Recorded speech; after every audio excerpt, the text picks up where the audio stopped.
শুনলে বুকটা ভরে যাবে। কিন্তু ইব্রাহিম আর মোহাম্মদ এ তো মায়ের কাছে ভালো করার সুযোগটা নাই। বাপকে চোখের সামনে শহীদ করা হয়েছে। হযরত ইব্রাহিম মোহাম্মদ দুই ভাই এক ঘরে ঘুমিয়ে আছে।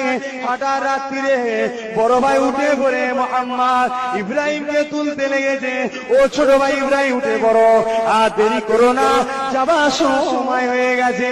ওই সময় ছোট ভাই বলেছিলে, বড় ভাই কি বাবা বলে, ওই সময় বড় ভাই বলেছিলে, আমি খবর দেখতে পেলাম আমার নানা জান দিন দুনিয়া বাদশাহ হাবিবুল্লাহ দাঁড়িয়ে আছে। আবে কৌশলে পানি আগে নিয়ে তিনার বাবা সাথে হযরত আব্বা জান মুসলিম হুজুর দাঁড়িয়ে আছে। ডান পাশে শেরে খোদা হযরত আলী দাঁড়িয়ে আছে। ওই সময় রাসূলুল্লাহ বলেছিলেন, এ হযরত মুসলিম আমার নাতিগুলোকে কেন ছেড়ে দিয়েলে? ওই সময় আব্বা জান বলেছিলেন,